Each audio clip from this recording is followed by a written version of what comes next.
Então vamos lá. No livro de Atos dos Apóstolos, vamos começar no capítulo 4, versículo 32. A gente falou semana passada, mas eu vou voltar para a gente voltar a esse temazinho. E eu queria, gente, entrar com vocês, começar a gente falar sobre Estevão e sobre Paulo hoje. Só que na caminhada aqui, a palavra foi em outra direção. Eu falei, Senhor, é a tua palavra, é a tua vontade. Então, a gente vai seguir essa sequência aqui, porque hoje, até estudando aqui de manhã cedo, eu estava falando com a Fernanda ainda agora, que eu quase chorei. E eu sei que assim, é algo muito forte que Deus vai falar com a gente, né, vai ensinar a gente nessa manhã. Então, de novo, a gente recapitulando, Atos dos Apóstolos, capítulo 4, ela fala sobre a vida da igreja, como era o início da igreja. Então, é bom a gente sempre pegar, toda vez que tu tiver dúvida sobre alguma coisa na Bíblia, vai na essência, vai no início, no projeto original da coisa, e a gente compara com o que a gente está vivendo hoje. Então, o hoje, será que o que Deus desejou para o hoje é o que está lá no livro de Gênesis, quando Deus criou o homem, criou a mulher, criou o início de tudo? Então, esse iniciozinho é o início da igreja, a igreja sem nome, a igreja que não tinha nome ainda, era uma comunidade. Então, a gente vai voltar a essa origem aqui, a gente vai pegar alguns princípios para a gente bater e a gente vai seguindo novamente com a vida dos apóstolos. Então, pode ler o versículo 32 aí, Atos 4, 32, por favor.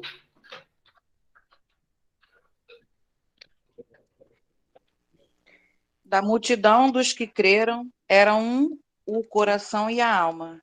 Ninguém considerava exclusivamente sua nenhuma das coisas que possuía. Tudo, porém, lhe era comum. Tem alguma outra versão? Como é que está a tua versão, Fernanda? É igual. A tua também, Eliade?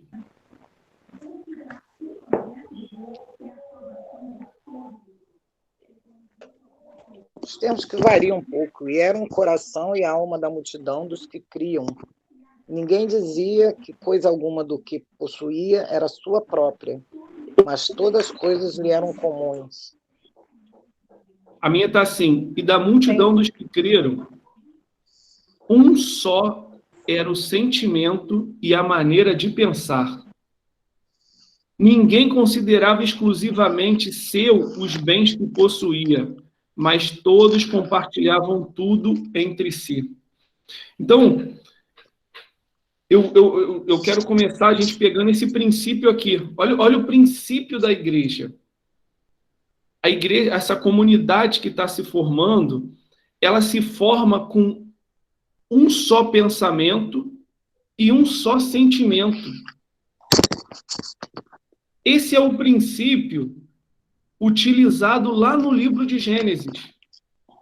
Quando Deus cria o homem e cria a mulher, a Bíblia diz assim, façamos nós, quer dizer, façamos, quantos fizeram? Todos. Todos. Deveriam mais de fazer. Um. É plural, mais de um. Sim. Né? Façamos nós, o homem, a nossa imagem e a nossa semelhança. E quando acontece o façamos, quando a realização está pronta, a gente vê que em tudo que Deus fez, ele fala que era bom. Mas quando entra no façamos nós, quando Deus vê o homem, ele fala assim, é muito bom. Então, assim, o princípio da unidade é um princípio básico. E, gente, olha só, não é união. E aí a gente volta lá naquela história do purê de batata. Tu compra um saco de batata na feira, 3 quilos de batata, deve ter ali umas 30 batatas. Tá no saco. elas estão em união, mas elas não estão em unidade. Elas estão juntas, aqui assim, as batatas todas, tu botou, tirou, ela botou num cesto. Elas estão em união, tá tudo coladinho uma junto. Mas elas são unidade? Não. Quando é que elas se tornam unidade? Lá no purê. Tu pegou elas todinha, amassou, jogou o leite, a manteiga, misturou. Tenta distinguir quem é quem. Quem é a batata 1, quem é a batata 2, quem é a batata 3. Não dá. Por quê? É uma unidade. Então, o princípio da unidade é um princípio do céu. E aí a gente fala assim, mas se a gente aplicar esse princípio, dá certo? Da unidade? Vamos lá em Gênesis, numa história semelhante. Gênesis 6, se eu não me engano. Peraí, deixa eu abrir aqui. Não, Gênesis eu acho que é 11. Eu não anotei aqui, não.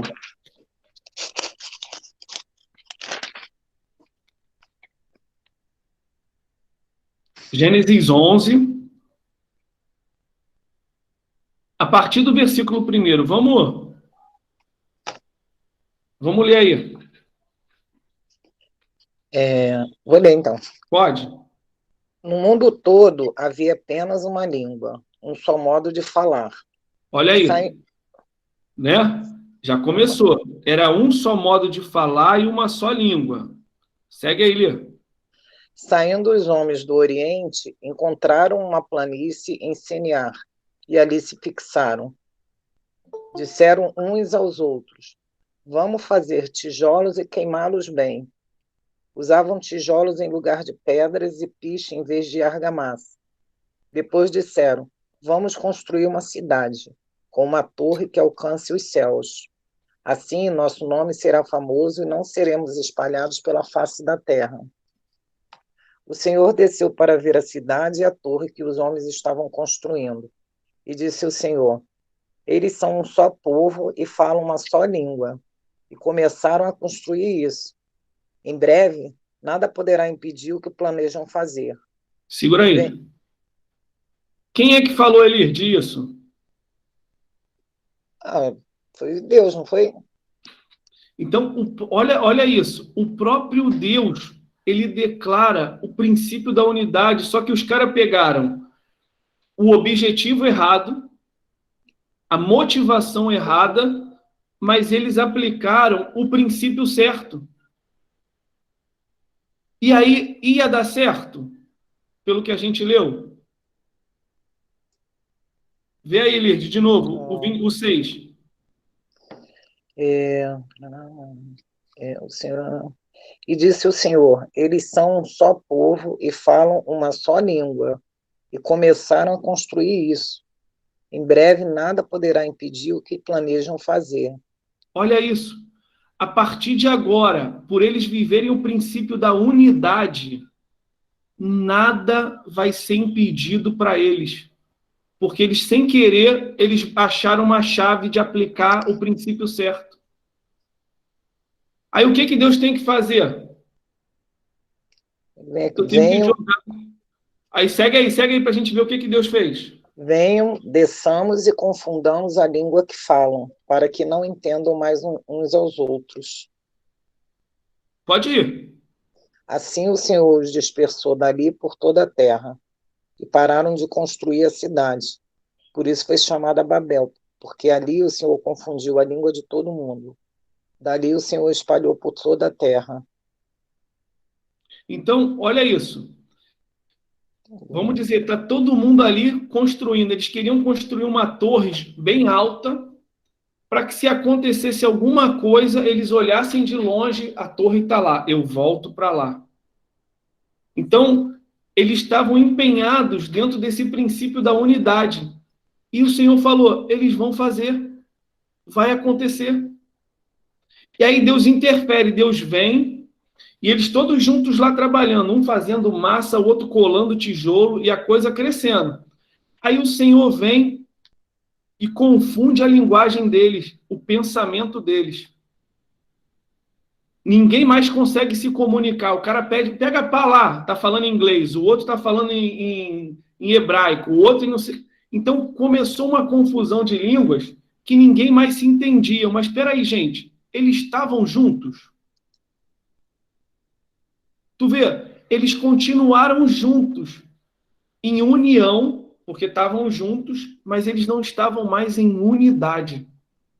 A forma de pensar não era mais a mesma, a língua não era uma só. Deus interferiu, então, nesse princípio. Por quê? Porque se eles continuassem aplicando, nada mais do que eles tentassem fazer, eles não iam, quer dizer, não ia dar certo. Quer dizer, sempre ia dar certo, melhor dizendo.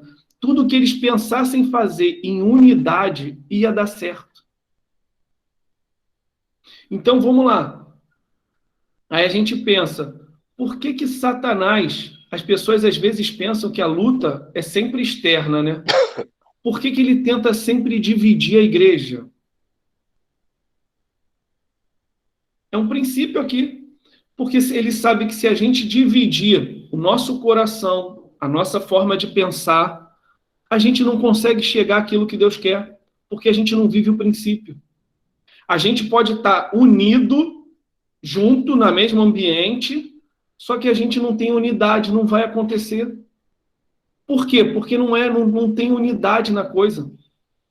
Isso é um princípio que a gente precisa levar. Aí vamos voltar lá para o livro de Atos de novo, para o início da igreja.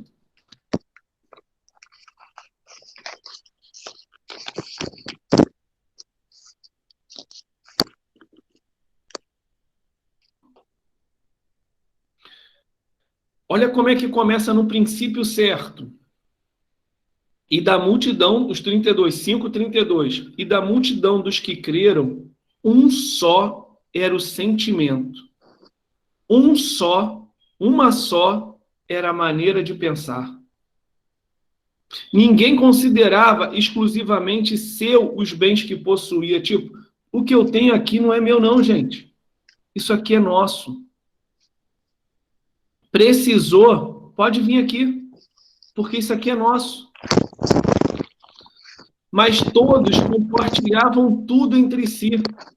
Olha isso. A aplicação do princípio certo. Segue aí o 33.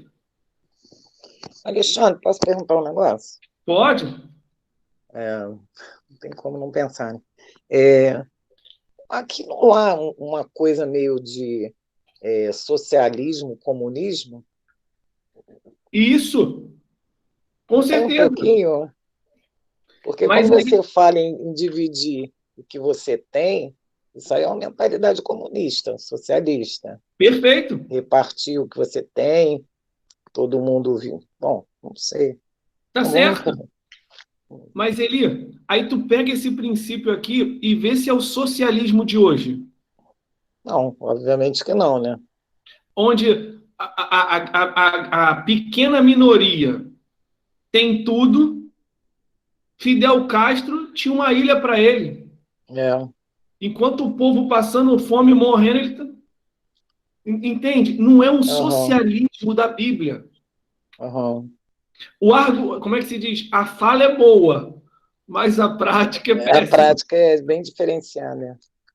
Aqui não, aqui eles praticavam o socialismo. Pode ir, pode seguir o 33 em diante, vai aí. Vai, eu. Com grande poder, os apóstolos continuavam a testemunhar da ressurreição do Senhor Jesus. E grandiosa graça estava sobre todos eles. Não havia pessoas necessitadas entre eles, pois o que possuíam terras ou casas as vendiam. Traziam o dinheiro da venda e o colocavam aos pés dos apóstolos, que o distribuíam segundo a necessidade de cada um. Socialismo puro. Sim. Purinho. Então, assim, o início da igreja, mas aí vamos lá, antes deles fazerem, gente, que isso aqui é a grande chave. Antes de me pegar tudo e vender para entregar, O que tem que mover o meu coração para mim fazer isso? Que aí é que está a grande chave. Eu faço isso por medo, porque me ensinaram que se eu não fizer isso, Deus vai me castigar. Eu faço isso porque eu vou estar dentro de um contexto aqui, né? Ou eu faço isso porque eu entendo que Deus ama tanto as pessoas ao ponto de dar a vida do seu filho pelos outros, e por me amar ele, eu sei que se eu fizer pelo próximo, eu tiro uma alegria dele. Porque aí a gente precisa entender a motivação do coração. Eu faço por quê? Para me aparecer que eu fiz? Aí eu vou lá, faço um socialismo, ajudo lá os necessitados, aí venho aqui, tiro foto minha com a galera comendo as minhas quentinhas. Ou eu faço porque o Senhor se agrada? Entende? Então, isso já começa a formar uma base de princípio para dentro da gente. A partir de hoje, eu vou fazer por quê? Porque se a gente não entender o princípio do porquê a gente faz porque os outros fazem. E aí vem um monte de coisa. Quando você faz sem entender o princípio certo, isso gera um julgo em você. Caraca, toda sexta-feira o Rogério cisma de levar quentinha pro povo. Caraca, eu tô cansada, mas o Rogério vai me ligar. Daqui a pouco toca o telefone, Rogério. Bora? Sei o quê? Aí tu, vamos. Mas tu quer ir? Tu tá indo como se fosse uma manada. Caraca, o Rogério tá puxando o cabresto aqui, tá indo todo mundo. Eu tenho que ir, porque se eu não for, Não. São essas coisas que acontecem muito dentro da religião. A gente faz sem o princípio certo, sem o coração. Pô, eu vou lavar o banheiro por quê? Porque todo mundo aqui, a gente resolveu lavar o banheiro da igreja, vou dar um exemplo. Eu vou para a cantina lavar aquela louça, por quê? Porque todo mundo faz? Não. Eu vou porque eu sei que isso... Tem que falar de casa, e tem gente que manda aí. Fala de novo, Thiago. Eu pensei que tu ia falar o banheiro de casa, já ia te corrigir. Eu falei, a Fernanda mandou.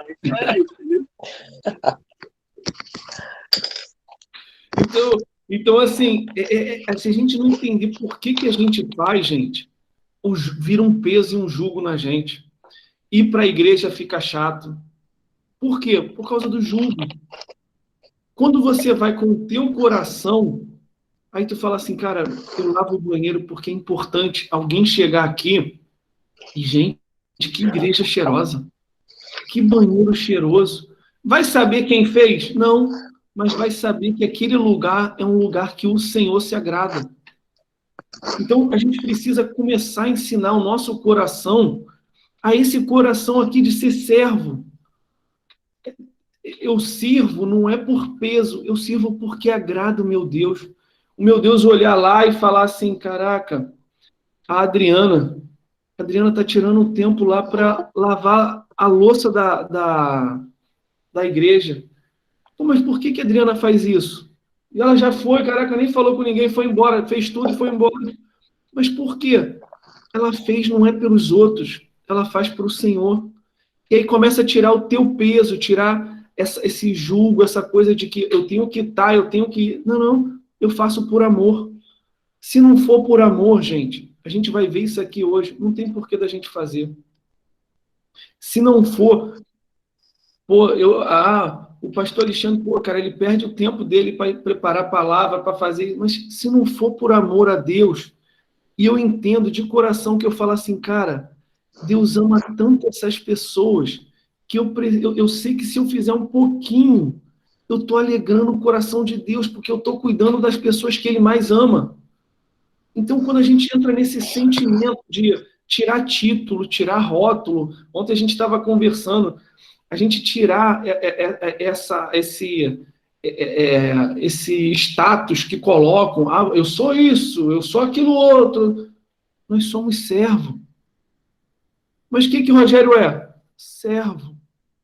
Alexandre, servo. Fernanda, Ué, mas aqui não tem ninguém maior, não. Não, não, não. O maior aqui é Jesus. É Ele que é o maior.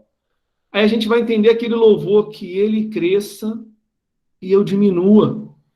A gente está fazendo o contrário, a gente vê os status aqui em cima, diácono, pastor, apóstolo, agora já tem até o patriarca, daqui a pouco estão inventando o semideus. Gente, e nós temos só que diminuir, nós somos o quê? Somos barro. Ele é tudo. E nós, gente, é um privilégio para cada um de nós servir um pouquinho. É uma honra para a gente, vocês vão ver que os discípulos vão chegar a essa conclusão, que é uma honra servir, não é peso. Então, assim, é esse modelo de igreja que a gente precisa firmar em nossos corações. Essa igreja unida, essa igreja, desculpa, perdão, unida não, em unidade. Porque união não dá certo, é unidade. É a gente viver um princípio certo, uma visão certa, todo mundo. Eu vou dar um exemplo. Vamos pensar aqui no face a face, que a gente já foi, todo mundo trabalhou face a face com Deus. Elite, depois tu vai entender isso. É um retiro que vai todo mundo para trabalhar, para ser ministrado, para ouvir Deus. Tá, quem é maior dentro daquilo tudo? Quem prega? Quem lava a louça? Quer dizer, o que prega, se não tiver quem faz a comida, a coisa não anda. Se não tiver quem lava os banheiros, a coisa não anda. Se não tiver quem acorda o pessoal, para o pessoal levantar, a coisa não anda. Então tu fala assim, cara, olha a importância de todo mundo. A Bárbara, se ela não for, ela vai fazer falta na unidade do corpo lá. O Rogério, se não for, quem é que vai soltar os fogos? E, gente, o Rogério foi salvo na hora certa. O moleque solta fogo, era o fogueteiro nato, cara. Deus tirou ele na hora certa. Então, assim, essa é a igreja que Cristo quer que a gente seja. Vamos seguir agora para o 5:12. Pode ler aí.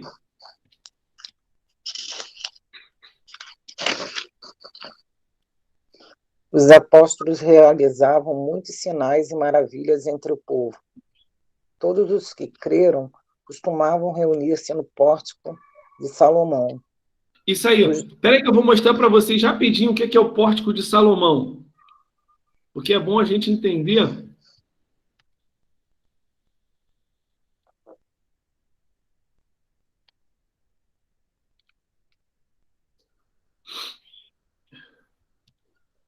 Opa!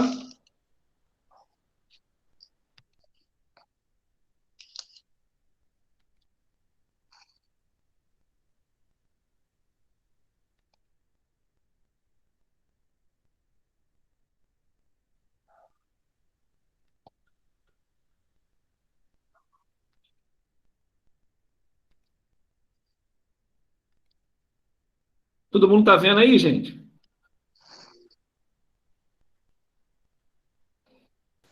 Tá dando para ver? Deu sim. Olha só, o templo era isso aqui, o templo de Salomão. Tudo isso aí. Essa parte aqui, ó, era a área dos sacerdotes, Santo dos Santos, era o lugar da reunião sacerdotal. Aí, olha onde esse povo começou a se reunir. Embaixo desse telhado aqui. Então, assim, era uma igreja dentro de uma igreja. Os judeus ficavam espalhados aqui, no templo, nessa área externa aqui. Os que criam em Jesus começavam a vir para cá.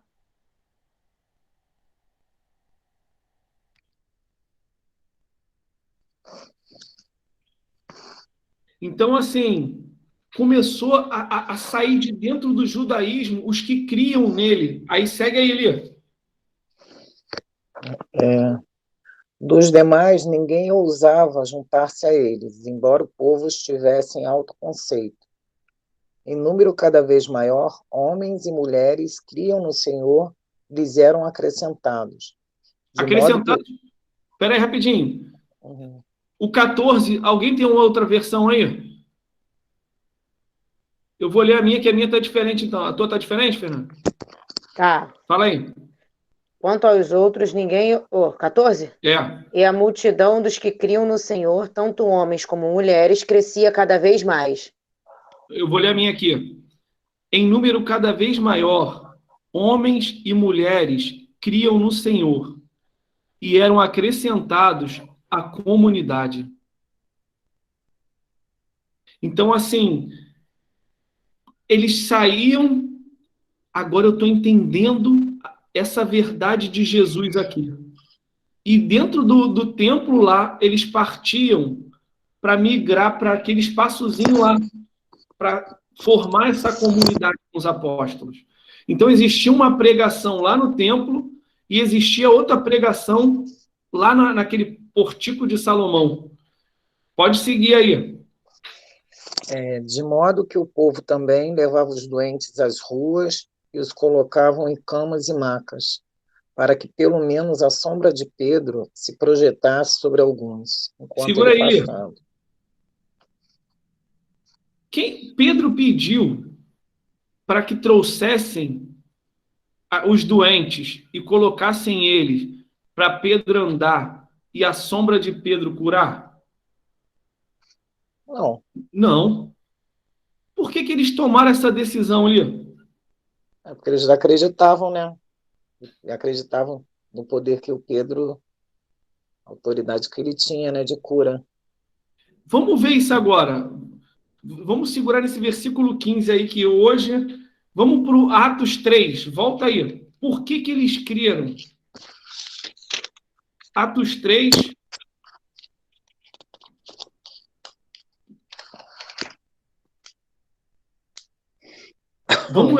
Vamos entrar nessa história aí agora. A partir do 1. Pode ler aí, Lê.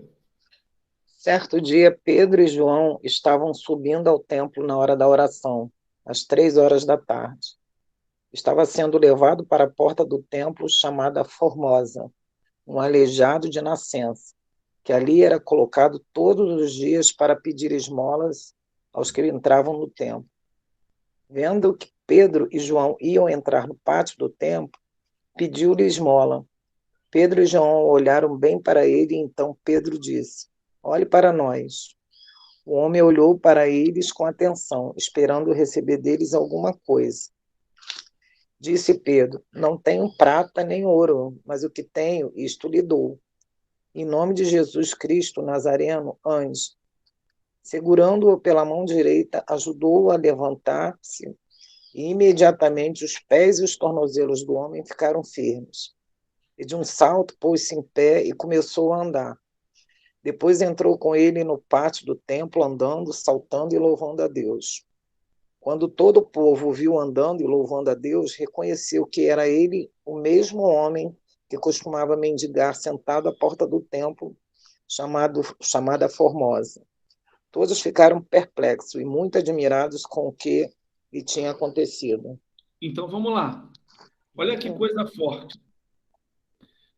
As pessoas pegavam esse aleijado e colocavam ele todo dia na porta do templo para pegar esmola, para pedir esmola, certo? Que a gente leu. Essas pessoas viam ele como o quê?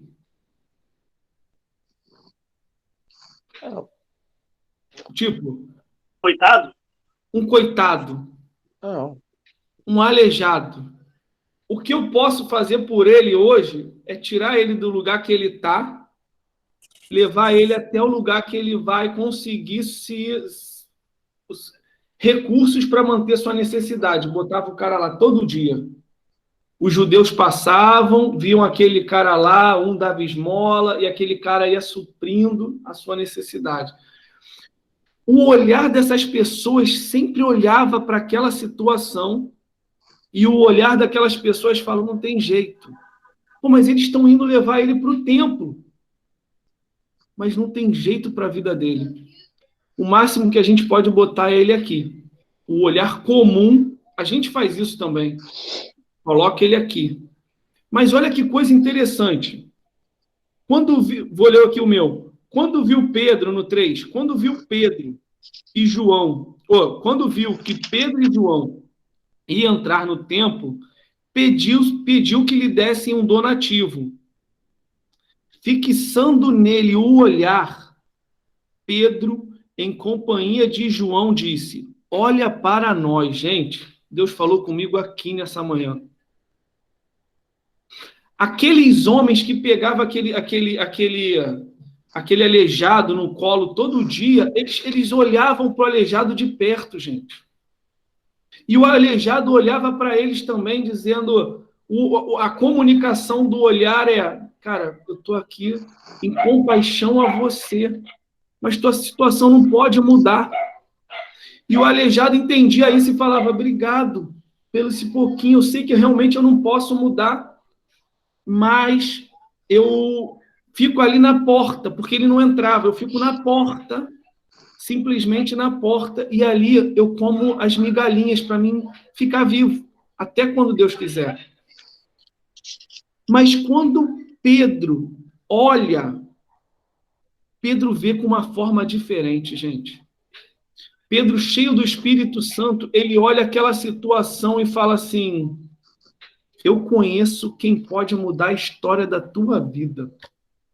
E não há situação que ele não possa mudar, porque eu andei com ele 3 anos, o cara mudou tudo, até ressuscitar morto ele ressuscitou.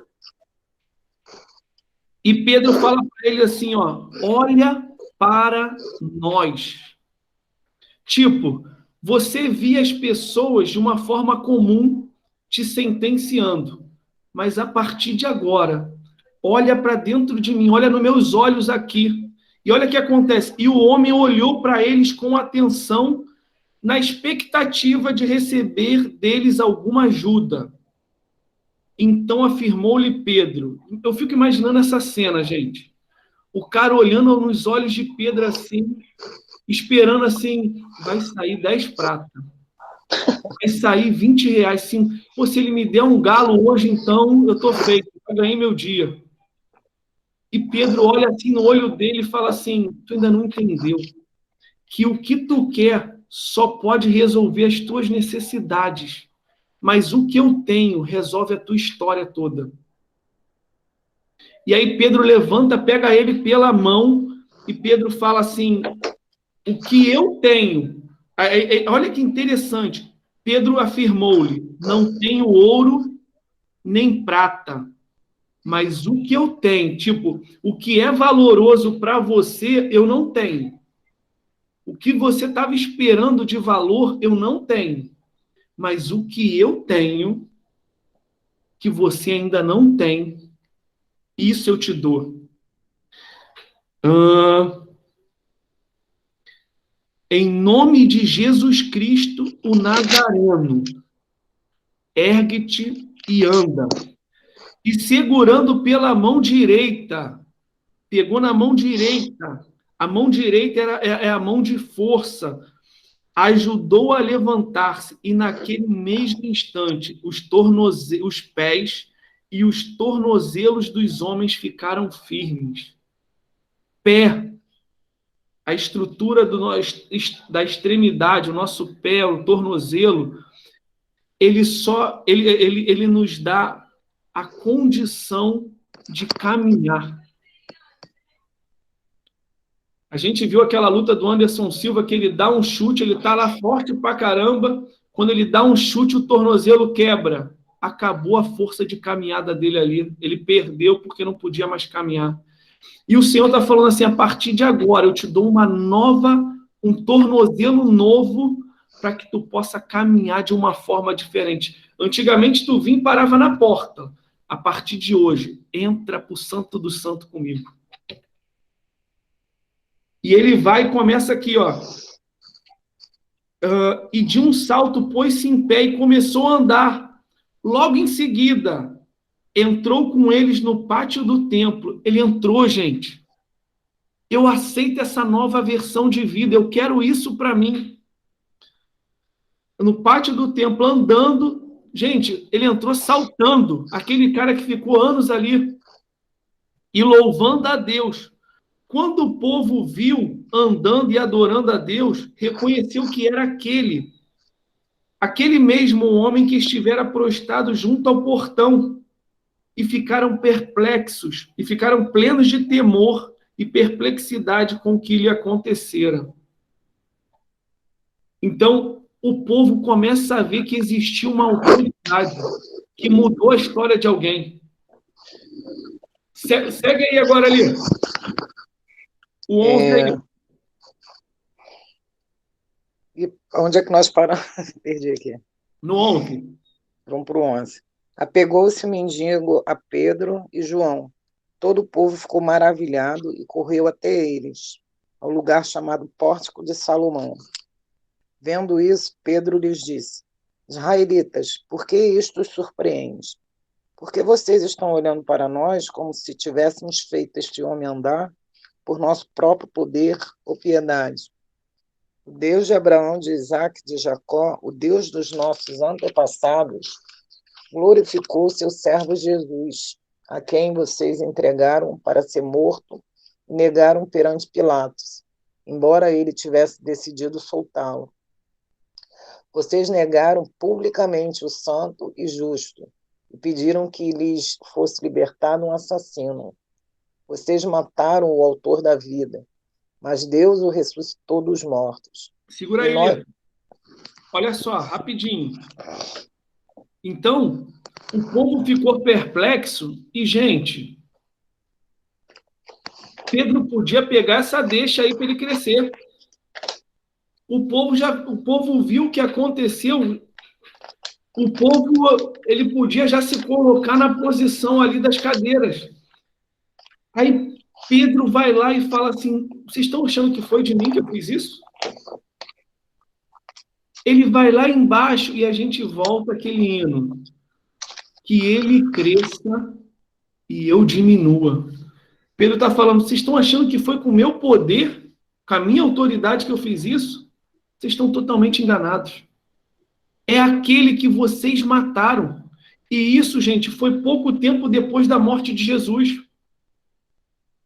Esse povo que estava no templo aqui foi o povo que, na hora que Pilatos fala para eles, eu solto Barrabás, que era um ladrão assassino, ou solto Jesus? E o povo, Barrabás, Barrabás.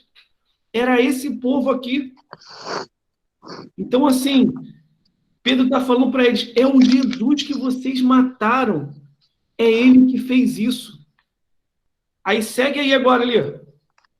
O 16. Pela fé no nome de Jesus, o nome curou este homem, que vocês veem e conhecem. A fé que vem por meio dele lhe deu esta saúde perfeita, como todos podem ver. Agora, irmãos, eu sei que vocês agiram por ignorância, bem como os seus líderes. Mas foi assim que Deus cumpriu o que tinha predito por todos os profetas. Segura aí. Então, aqui ele declara, né? Pela fé no nome de Jesus. O nome. E não é qualquer nome, gente. O nome que está acima de todo nome. O Rei dos Reis. O Senhor dos Senhores. É esse nome que curou, não foi eu. Então, assim... E aí, o 17, isso também chamou muito a minha atenção, quando ele diz, contudo, irmãos, porque eram o povo que crucificou Jesus. Contudo, irmãos, eu sei que o que vós e vossos líderes fizeram com Jesus foi sem o perfeito conhecimento do que estavam praticando. Gente, seja sincero. Se sou eu, Deus, agindo da minha forma emocional, sanguínea, filho, eu tinha matado todo mundo. Eu também. Da nossa forma, do nosso sangue. Só que Deus, gente, ele não se move por emoção. Não sei se vocês já passaram isso. Uma situação dura na tua vida que tu foi para os pés de Jesus, chorou, e não mudou história nenhuma. Não sei se já aconteceu com vocês, mas comigo, eu sei que com a Fernanda já aconteceu muito. E o Senhor, eu fico imaginando a gente chorando lá, Senhor, mas eu quero, Senhor, eu quero. E o Senhor falar assim, mas não posso te dar. Não é o tempo, não é o momento. Tu não vai me mover pela tua emoção, porque eu sei o propósito que tem que se acontecer. Eu não perdi o controle, eu sei o que eu estou fazendo. E a coisa não move. Por quê? Quando a gente pensa em Ana, gente, eu estava estudando, quando a gente vê a história de Samuel lá, tu pensa que foi quantos anos que Ana orou? Porque quando a gente vai lendo, parece que Ana, uns 2 anos, e Ana orando lá, Senhor, me dá um filho, me dá um filho, me dá um filho. Parece que foi uma coisa, assim, muito rápida. Para os estudiosos, teólogos, é em torno de 27 anos de oração, gente. Aquela mulher não desistiu.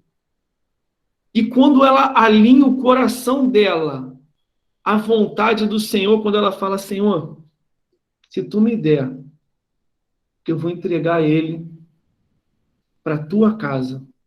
Ele não é mais meu, ele vai ser do Senhor. Samuel é levado em idade pequena, é levado para a casa do sacerdote. A mãe entregou ele, vamos dar um exemplo, na igreja, para ele ser sacerdote. Ele foi para uma escola de sacerdote, mas ela deixou o filho que era o único filho dela. Aquele filho que ela não tinha, que a outra caçoava dela. Eu tenho filho, mas tu não tem. Tudo bem, ele te ama mais, mas eu dou filho para ele. Tu imagina a dor dessa mulher. E Deus podia ter dado. Eu falo, Deus, se eu sou o Senhor, eu tinha dado antes. Essa mulher sofreu muito. E o Senhor, eu não me movo pela emoção. Eu sei o propósito. E aí, vamos lá. Porque se sou eu aqui, filho, eu aqui com essa autoridade, eu já falava assim, e vocês são um bando de safados. Foram vocês que mataram o próprio Jesus. É esse mesmo. Lembra do templo quando você estava aqui e vocês, Pôncio Pilatos pergunta, e Pôncio Pilatos queria liberar ele. O ímpio queria liberar ele, e vocês, não, cruz, bota ele na cruz, Cara, Pedro começa a entender com o coração do Senhor. Eu sei que o que vocês fizeram, essa atrocidade, vocês não conheciam a verdade. E a gente vamos lá agora em Samuel. Isso é tremendo. Samuel, capítulo 16. Samuel. 1ª ou 2ª Samuel? 1 Samuel, desculpa, gente. 1 Samuel. 1 Samuel o quê? 1 Samuel 16.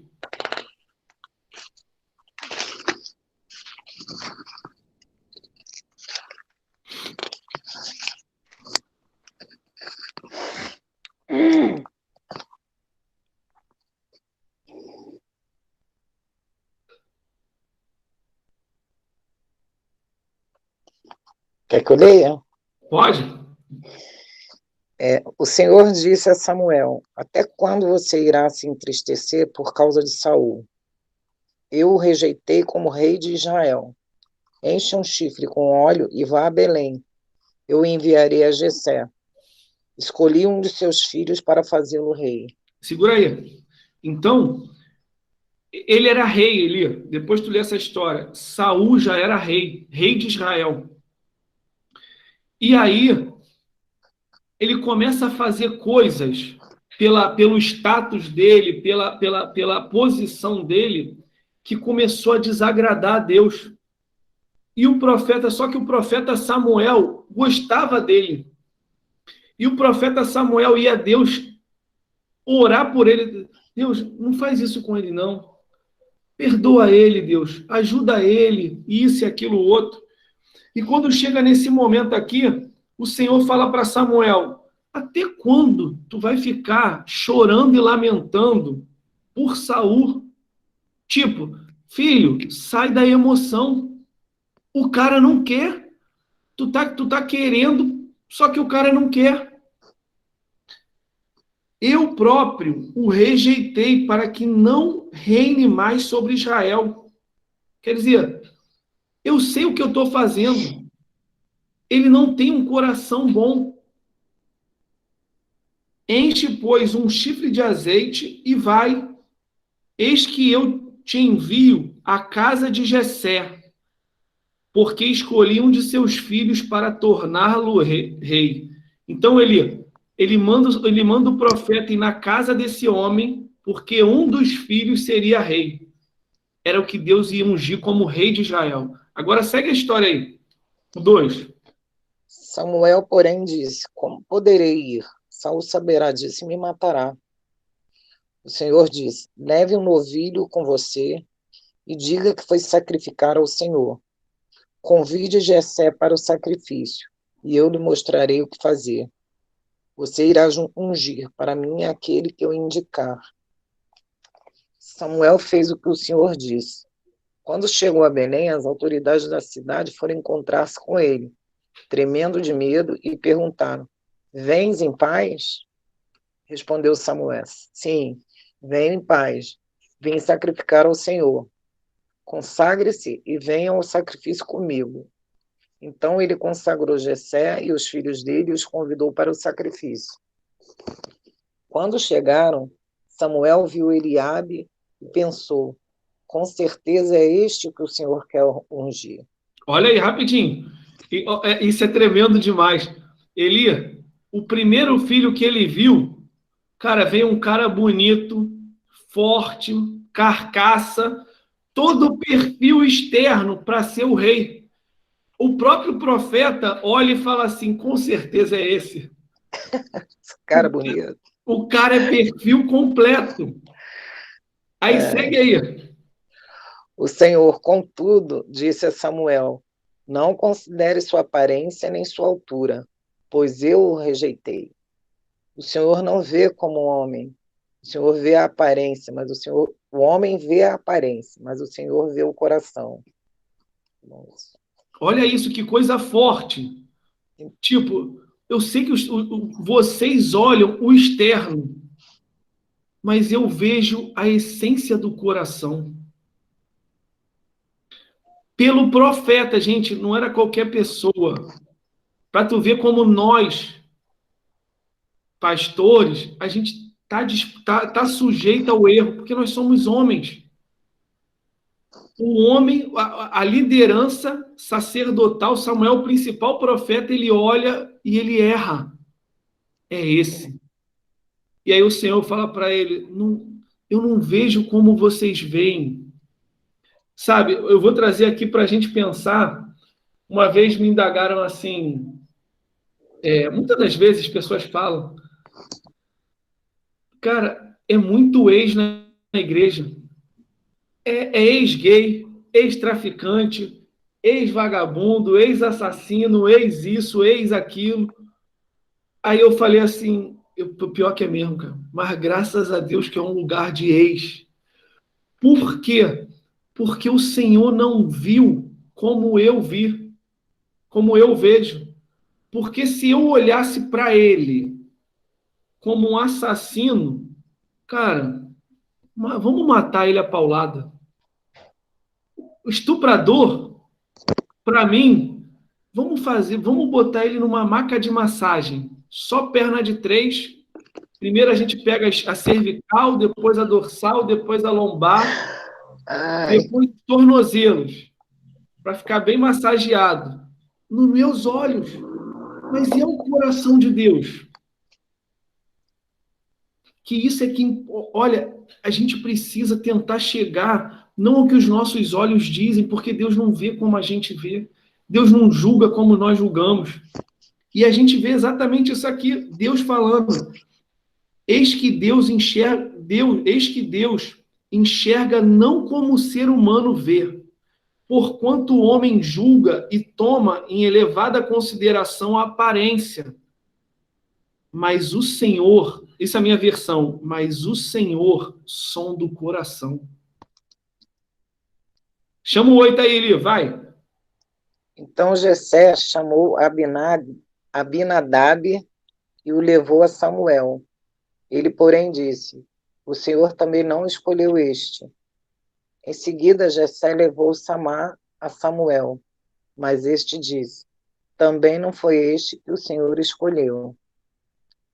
Jessé levou a Samuel 7 de seus filhos, mas Samuel lhe disse: o Senhor não escolheu nenhum destes. Então perguntou a Jessé: estes são todos os filhos que você tem? Jessé respondeu: ainda tenho o caçula, mas ele está cuidando das ovelhas. Meu Deus. Pode seguir. Samuel disse: traga-o aqui. Não nos sentaremos para comer enquanto ele não chegar. Jessé mandou chamá-lo e ele veio. Ele era ruivo, de belos olhos e boa aparência. Então o Senhor disse a Samuel: é este. Levanta-te e unja-o. Samuel apanhou o chifre cheio de óleo e ungiu na presença de seus irmãos. E a partir daquele dia, o Espírito do Senhor apoderou-se de Davi. E Samuel voltou para Ramá. Olha isso. Ele era Então, ainda criança, né? era o mais novo. Mas com os nossos olhos, é o primeiro. Não, é o segundo, não. Quando não tinha mais ninguém. Então, Deus, eu fico imaginando o profeta ali. Então, Senhor, o cara tá. Os 7 estão aqui, não tem mais um? Tem.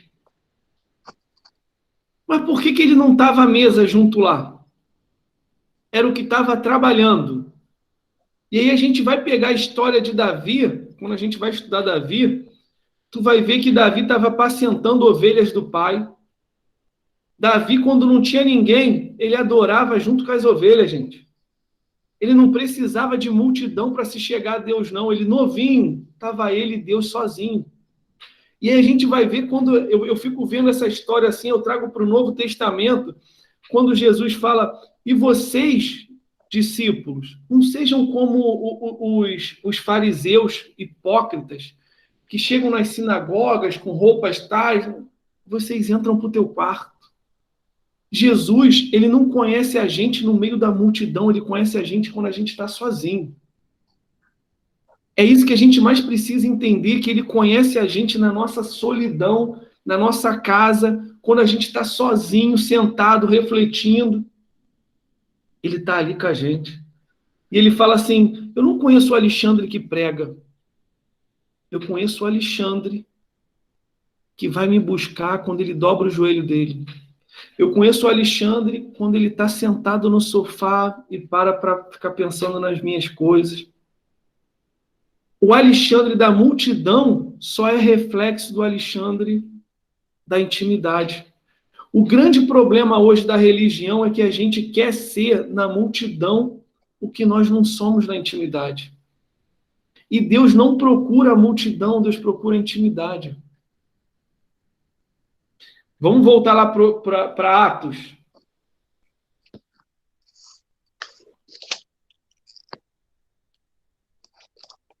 Já que ele permitir. Vamos continuar no 11 aí. 3:11. Atos 3:11.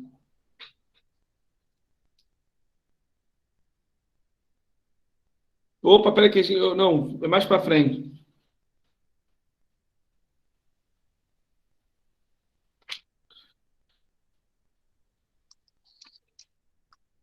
Não, paramos no 15, né? 15? 15. Vamos seguir o 15. 16 aí. 16, vamos no 16, que a gente já leu, mas vamos voltar. Pela fé no nome de Jesus, o nome curou este homem, que vocês veem e conhecem. A fé que vem por meio dele lhe deu esta saúde perfeita, como todos podem ver. Agora, irmãos, eu sei que vocês agiram por ignorância, bem como os seus líderes. Mas foi assim que Deus cumpriu o que tinha predito por todos os profetas, dizendo que o Cristo haveria de sofrer. Arrependam-se, pois, e voltem-se para Deus, para que os seus pecados sejam cancelados. Segura aí, rapidinho. Volta a dizer sobre aquilo que a gente leu agora. Na pregação aqui de Pedro, ele já podia falar assim: o que vocês fizeram num passado recente, porque tinha pouco tempo da morte de Jesus. O que vocês fizeram num passado recente foi algo gravíssimo. Vocês mataram o Filho de Jesus, o Filho de Deus, o Jesus Cristo. E aí podia se falar assim, Pedro podia pregar e falar assim, ó, vocês vão tudo para o inferno. Podia ou não podia, gente? Mas olha o coração dele já transformado, porque já tinha sido cheio do Espírito Santo. Aí ele vai e fala com o maior carinho, arrependei-vos, convertei-vos.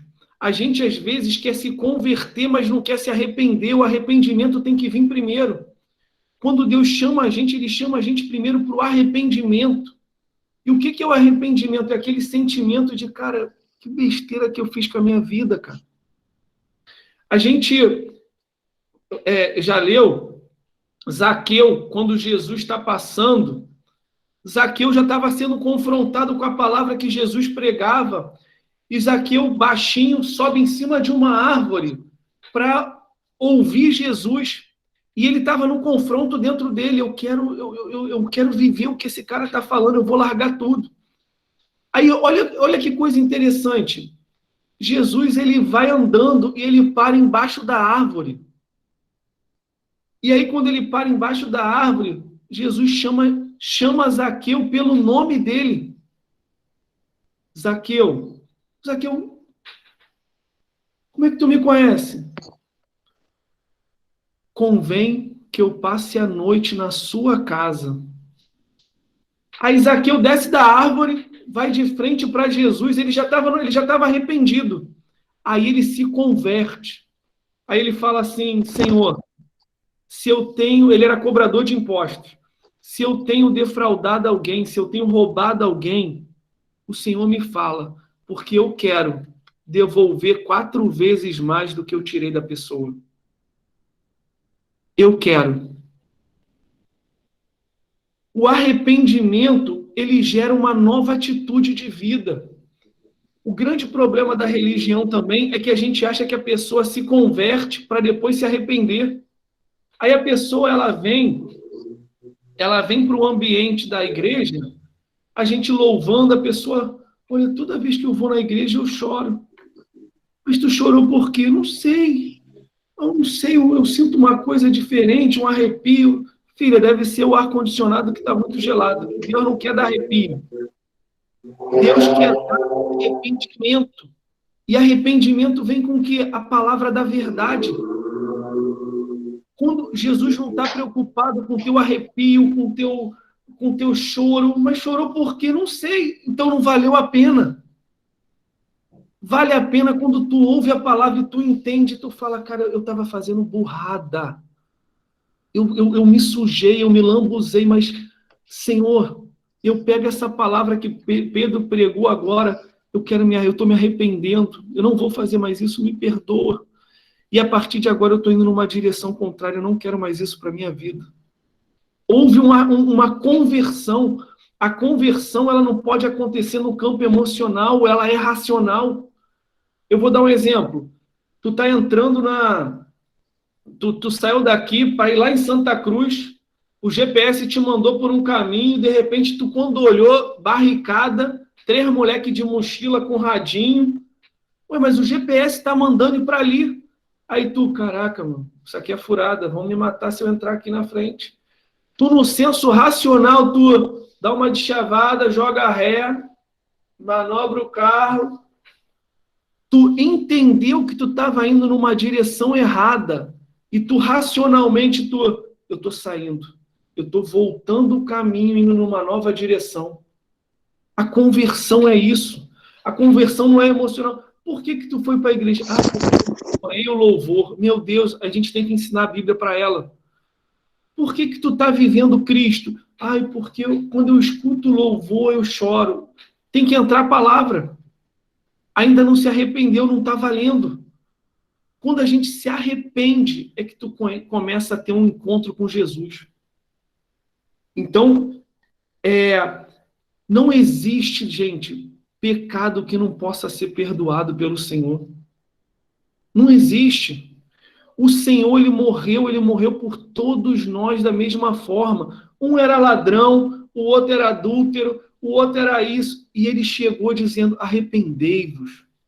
Aquela mulher que a gente leu, tenho 5 maridos, sim, os 5 que tu tiveste não é teu. Isso tu falou com verdade, e a mulher se converte. Caraca, eu vou na outra direção. A mulher já chega anunciando ele, converte a cidade toda. Então, assim, a gente precisa levar essa palavra de verdade para as pessoas, porque é ela que converte. Eu falo que isso aqui não é um livro, isso aqui é uma constituição do céu. E é essa constituição que muda a história da vida das pessoas. Não é por mim, é pelo que a palavra diz. Aí segue aí, Lê, o 20.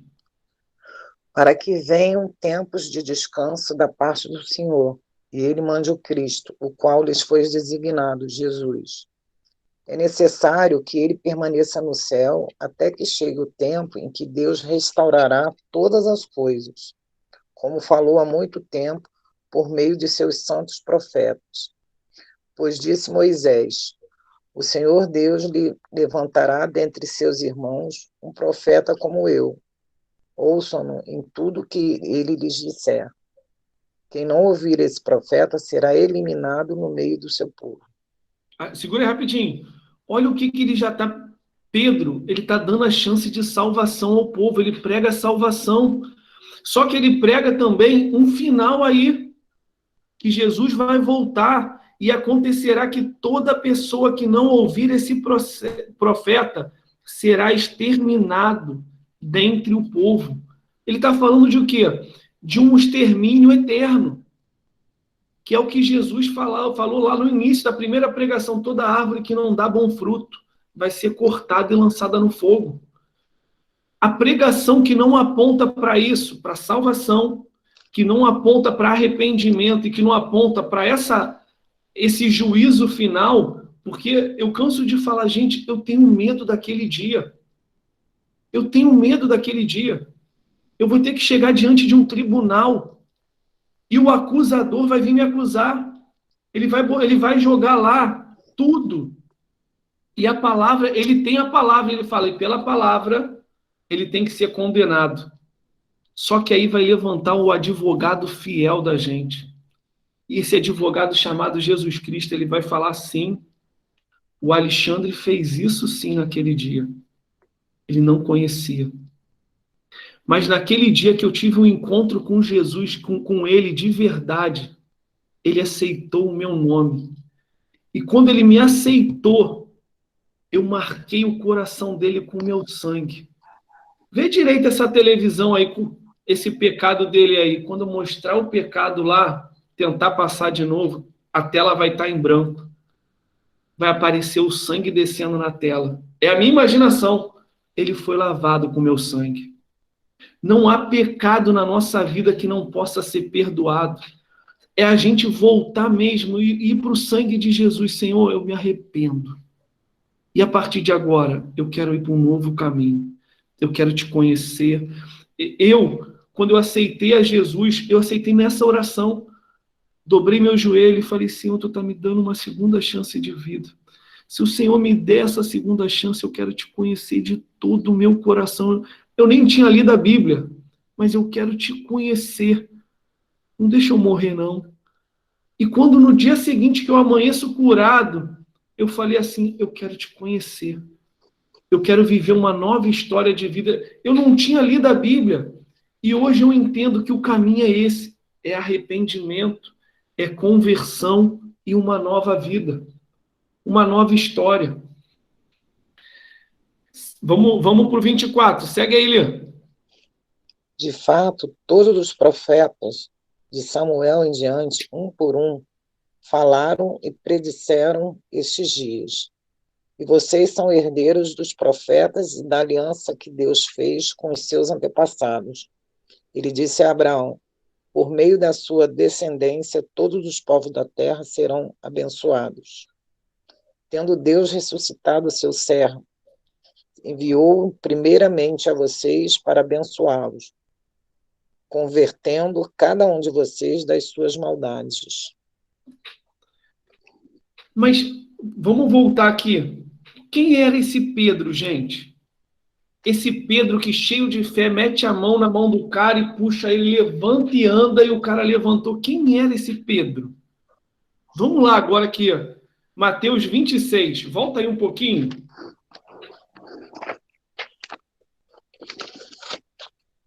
Mateus 26.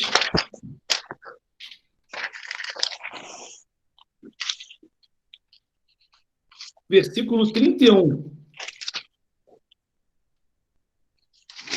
Bem grande. 31. Sim. Pode ler? Pode ir.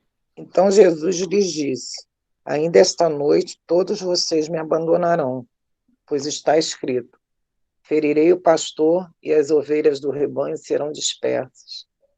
Mas depois de ressuscitar, irei adiante de vocês para a Galiléia. Pedro respondeu: ainda que todos te abandonem, eu nunca te abandonarei. Respondeu, Eita, olha o Pedrão aí. respondeu Jesus: asseguro-lhe que ainda esta noite, antes que o galo cante, 3 vezes você me negará. Mas Pedro declarou: mesmo que seja preciso que eu morra contigo, nunca te negarei. E todos os outros discípulos disseram o mesmo. Então, olha só. Não foi só Pedro, não. Todo mundo foi unânime. Se ainda que um ou outro aqui venha te abandonar, eu também não, eu também não. E foi a galera unânime nisso. Segue aí, Eli. Vamos ver essa história. Então Jesus foi com seus discípulos para um lugar chamado Getsemane. Nossa, nome difícil.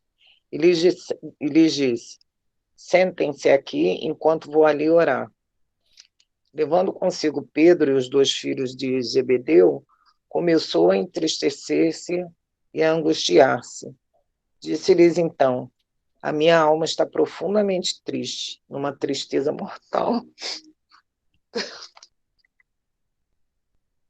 Pode deixar, vamos embora. É isso mesmo.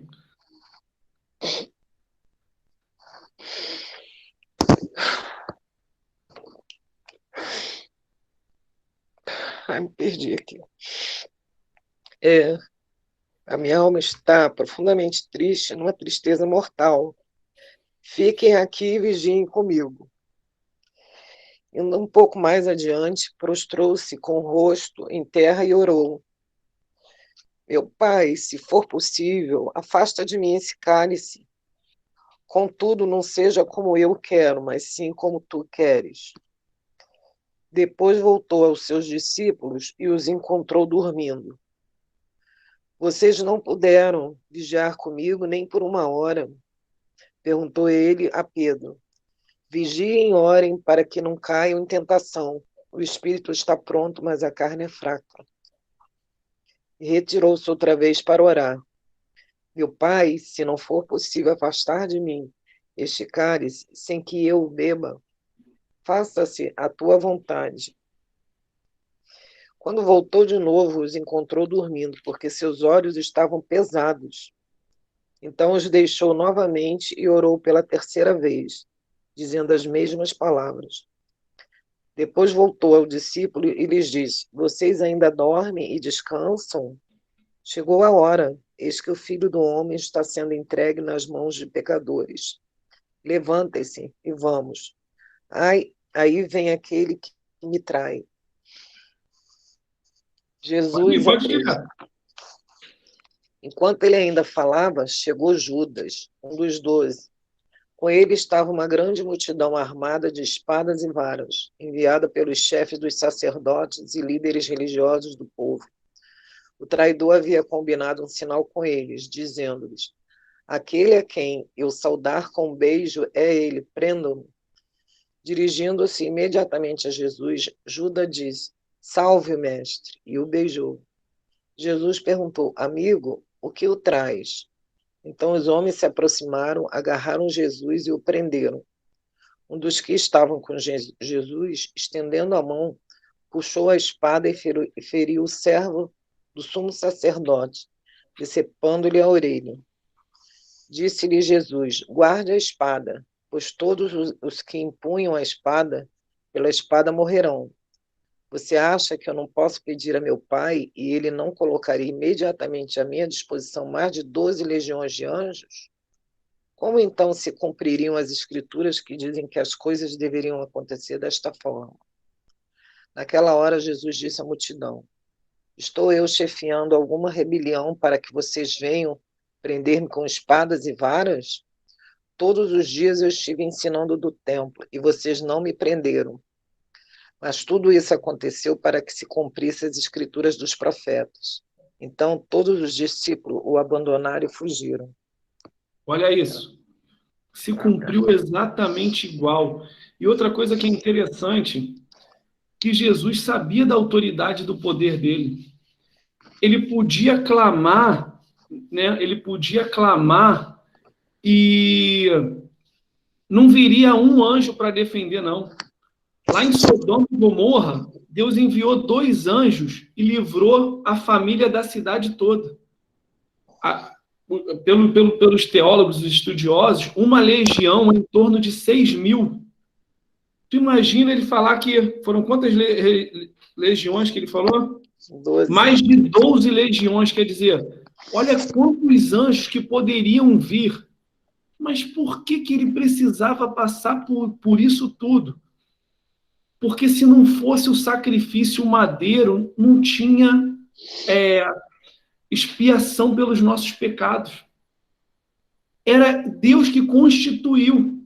Por isso que Jesus ele veio para nos tirar dessa palavra do Senhor. Ele falou, a partir de agora, o cordeiro de cada um deles sou eu. E se não fosse ele se colocar nesse papel de cordeiro santo, que a gente se arrepende dos nossos pecados pelo sangue dele, pelo aquele sangue, cara, aquele cara com 33 anos, ele entregou a vida por mim, e eu não posso mais viver a minha vida de qualquer jeito, de qualquer forma. Se não fosse por esse motivo, a gente não teria a nossa salvação. Então é por ele, é só por ele. Não é pelo que fazemos, não, é pelo sangue de Jesus. E aí, vamos ver, então se cumpriu, todos os discípulos meteram o pé. Aí vamos agora no 69. Eli? Pedro estava sentado no pátio e uma criada, aproximando-se dele, disse: você também estava com Jesus, o Galileu. Mas ele o negou diante de todos, dizendo: não sei do que você está falando. Depois saiu em direção à porta, onde outra criada o viu e disse aos que estavam ali: este homem estava com Jesus, o Nazareno. E ele, jurando, o negou outra vez: não conheço esse homem. Gente, ele jurou. Olha isso. Ele jurou. Eu juro que eu não conheço esse homem. Pode seguir. Pouco tempo depois, os que estavam ali chegaram a Pedro e disseram: certamente você é um deles, o seu modo de falar o denuncia. Aí ele começou a lançar maldições e a jurar: não conheço esse homem. Imediatamente um galo cantou. Então Pedro se lembrou da palavra de Jesus, tinha dito: antes que o galo cante, você me negará 3 vezes. E saindo dali chorou amargamente. Olha isso. Aí, vamos pensar aqui. Esse cara que acabou de dizer que era meu melhor amigo, que daria tudo, inclusive a vida por mim, o cara me nega. Se eu sou Jesus, na hora que eu aparecesse, eu já ia chegar para ele e falar: eu te falei, miserável, que tu não era isso tudo. Tu tá achando que eu estava de bobeira? Eu conheço, tu não é isso tudo. Gente, tu imagine a dor de Pedro aqui, da Bíblia relatar, e deixando aquele lugar, chorou amargamente. Cara, deve ter sido um choro de arrependimento, de dor tão forte dentro da alma dele, que assim, até ele mesmo ele sabia assim, não tem mais jeito para mim. Eu Com neguei. certeza foi uma dor que gritou bem, bem profundo, porque só da gente tentar imaginar, a gente já sente aquela como se tivesse, como se fosse uma sufocação, a gente já sente aquilo. Imagina, É tentar se verdade. colocar no lugar dele, a gente falar isso. Porque quando ele jurou, certamente ele tinha convicção, ele tinha certeza do que ele estava falando. Aham. Mas quando ele se viu ali no tudo ou nada, ele falar isso depois, ele mesmo deve ter tomado aquele choque de realidade. Cara, o que eu fiz? O que eu falei? Imagina. Verdade. Vamos para João agora, gente. Complicado.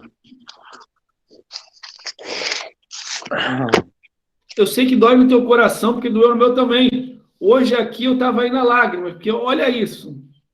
João, capítulo 21. E aí a gente se apaixona por Jesus, gente.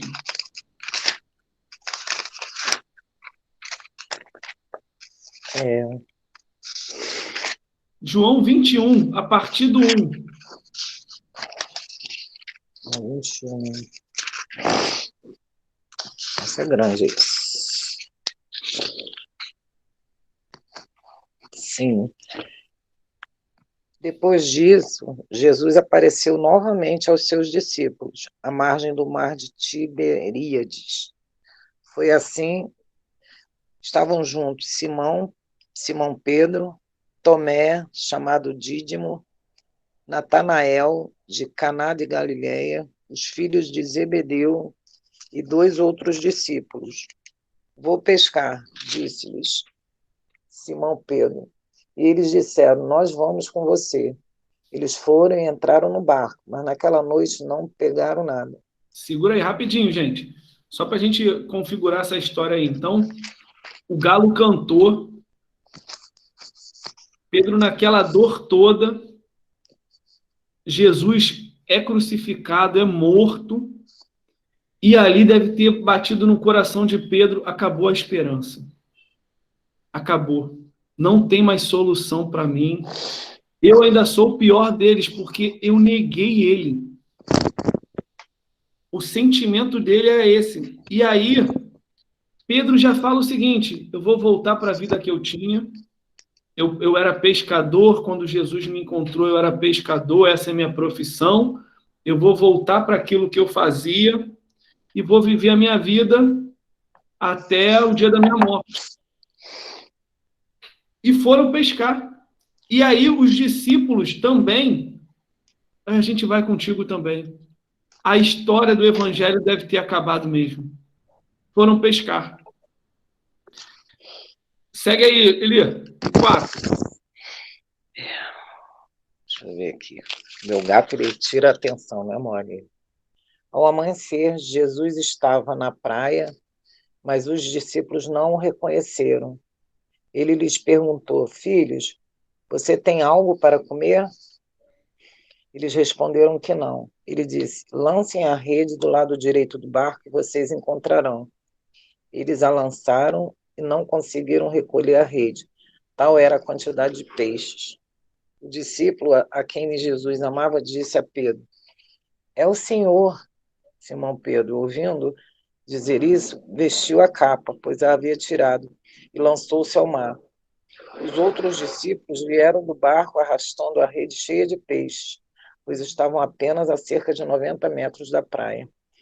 Quando desembarcaram, viram ali uma fogueira, peixes sobre brasas e um pouco de pão. Disse-lhes Jesus, tragam alguns dos peixes que acabaram de pescar. Simão Pedro entrou no barco e arrastou a rede para a praia. Ela estava cheia. Tinha 153 grandes peixes. Embora houvesse tantos peixes, a rede não se rompeu. Jesus lhes disse, venham comer. Nenhum dos discípulos tinha coragem de lhe perguntar, quem és tu? Sabiam que era o Senhor Jesus.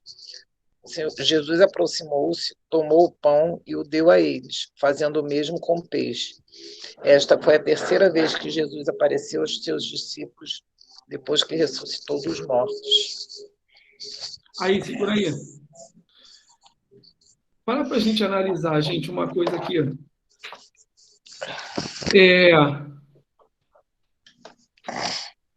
Os caras passaram a noite toda pescando, Os caras passaram a noite toda pescando, não pescaram nada. Eu fico imaginando a frustração desses caras ali. A nossa vida, aquilo que a gente estava amando fazer, que era estar com Jesus, aprender a ministrar, aprender a viver o evangelho com ele, se partiu. Nós não temos mais essa esperança, porque a esperança morreu. E nem na nossa profissão a gente está dando certo. E aí, Jesus aparece na praia, eles estavam próximo da praia porque eles viram Jesus, só que não reconheceram. E aí Jesus grita. Jesus podia gritar assim: e aí, bando de traidores? Jesus não é emocional como nós somos. Jesus olha e fala assim para os caras: vocês pegaram algum peixe? Tem alguma coisa de comer aí? E eles falam: nós não apanhamos nada.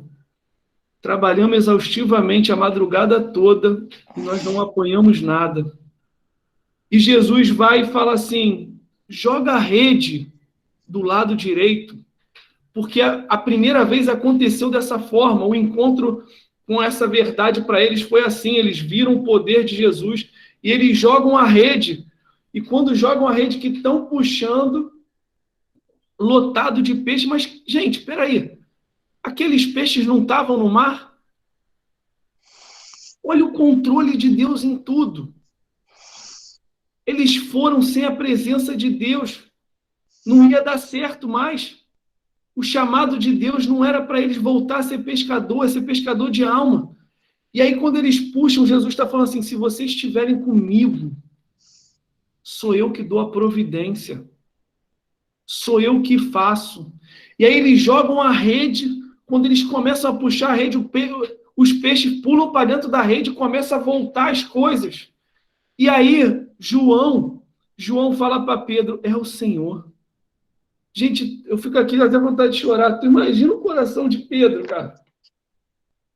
O cara que tinha acabado de negar o Senhor. O cara que estava arrebentado no coração, cara. Tu gira e fala assim: a tua esperança não morreu, não, cara.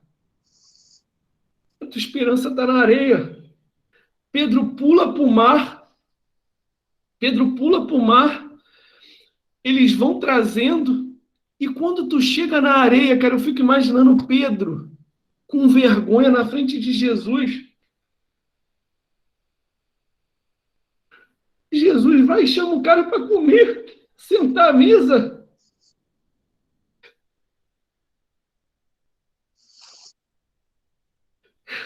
Sabe? Não é qualquer Deus, não é qualquer pessoa, não. Já tinha peixe. Mas quem levou o peixe para lá? Se não tinha nada. Jesus deve ter ido ali na beirinha.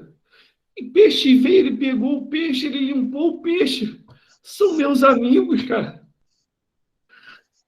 Eu vou sentar à mesa com esses caras.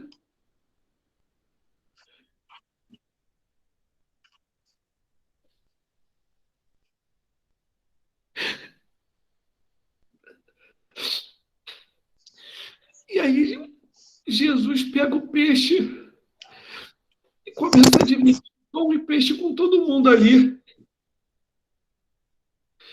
Deus não vê a gente como nós vemos, gente.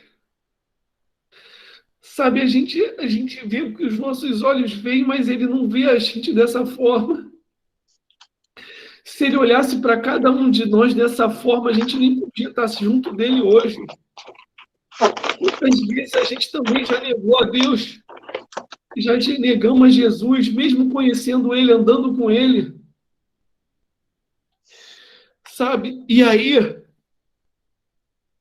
eles começam a sentar à mesa, trazem os peixes que eles pegaram, sentaram à mesa, começaram a comer junto de novo. Vocês são meus amigos. E aí, olha que coisa tremenda para a gente fechar.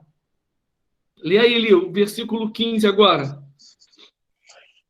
Depois de comerem, Jesus perguntou a Simão Pedro: Simão, filho de João, você me ama mais do que estes? Disse ele: Sim, Senhor, tu sabes que te amo.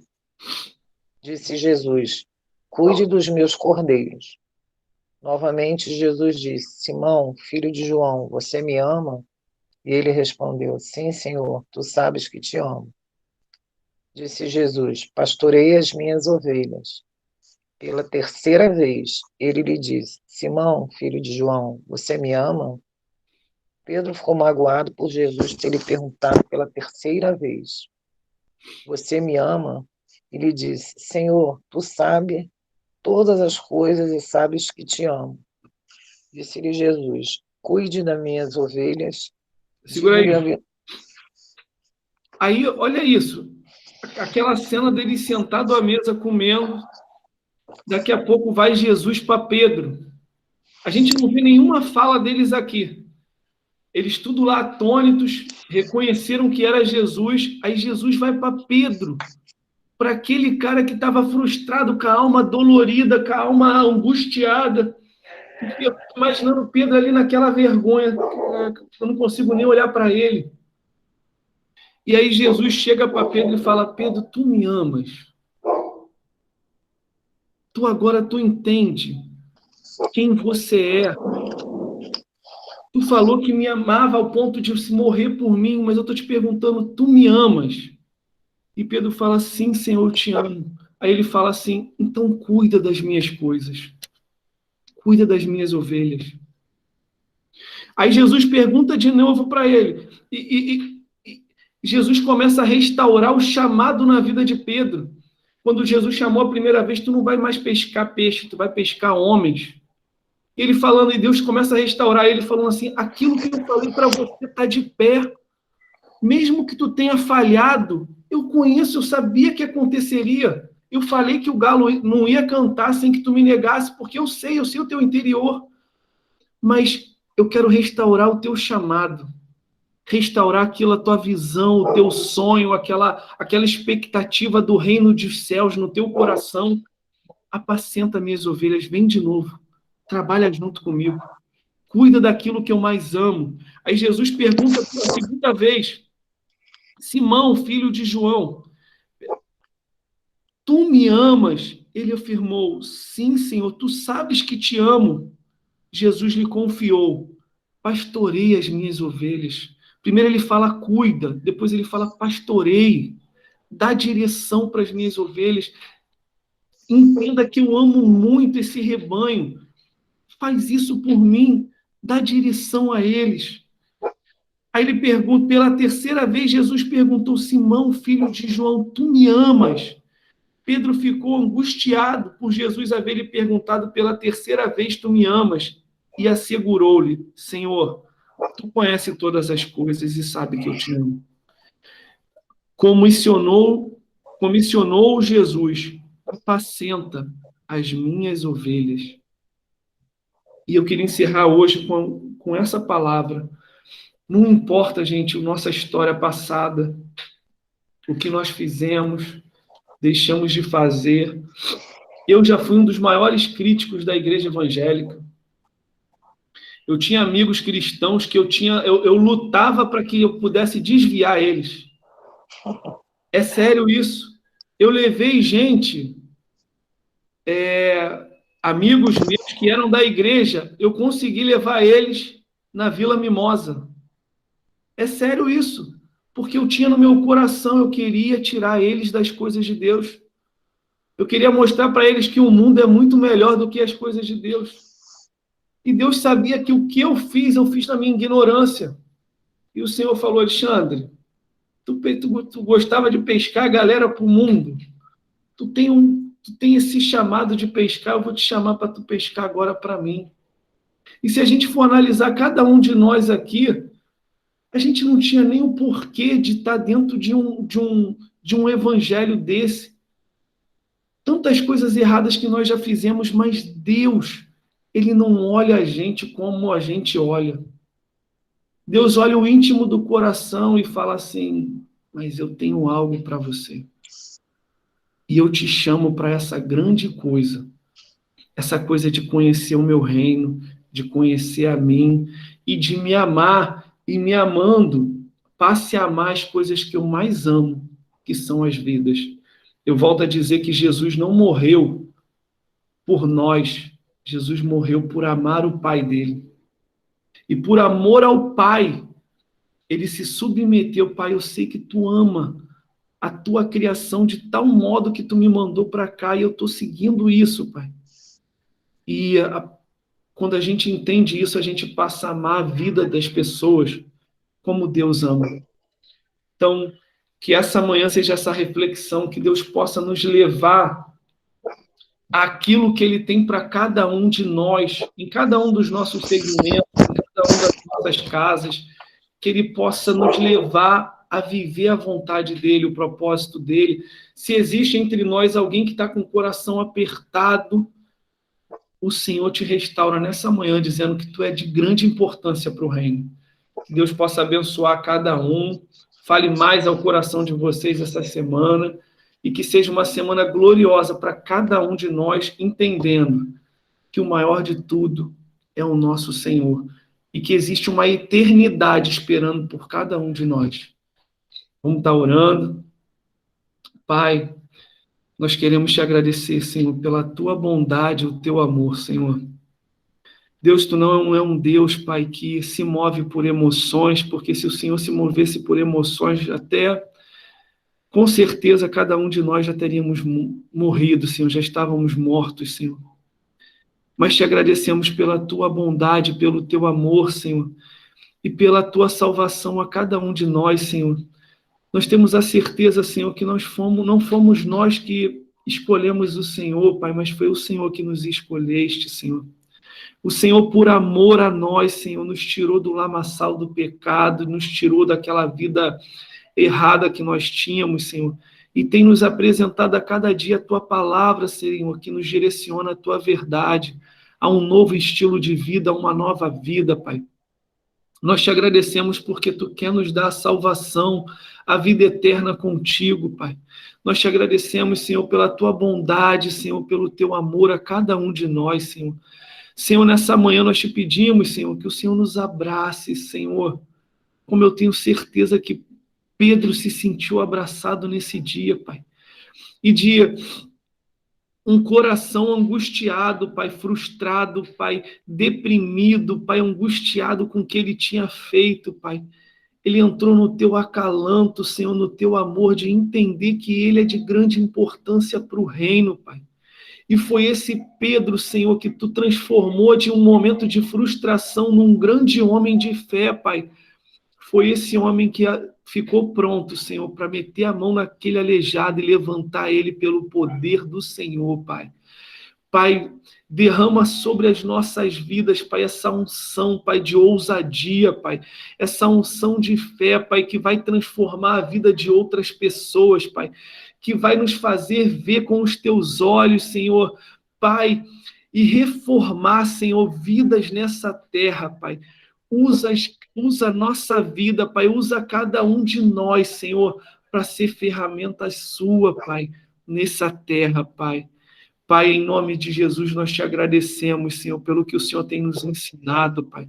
Em nome de Jesus, nós te pedimos, nos ensina, Pai, a ser, Pai, essa igreja que vive em unidade, Pai, como a tua palavra nos ensinou nessa manhã, Pai. Nos ensina a ser, Pai, uma comunidade em ti, Senhor, Pai, em unidade pelo teu propósito, Senhor, e que a gente possa, Pai, viver, Pai, a tua história nessa terra, Pai. É o que nós oramos nessa manhã, Pai, e te agradecemos por tudo, Pai. Dai-nos uma semana, Pai, abençoada, Pai, gloriosa, Pai, em ti, Pai. Que todos os nossos segundos, Pai, estejam dirigidos pelas tuas mãos, Senhor, e que nós possamos entender, Pai, que tudo nunca sai do teu controle, Pai. Nos usa nessa semana, Pai, e que vidas venham, Pai, alcançar o teu amor através das nossas vidas, Senhor. Em nome de Jesus nós oramos e em nome de Jesus te agradecemos por tudo, Senhor. Em nome de Jesus, amém e amém. Gente, Deus abençoe. Tchau, gente. Fica com Deus. Amém, gente. Deus abençoe. Bom início de semana. Bom domingo aí, bom final de semana. Semana toda. Beijo. Tchauzinho. Paz, gente. Paz. Paz a todos aí.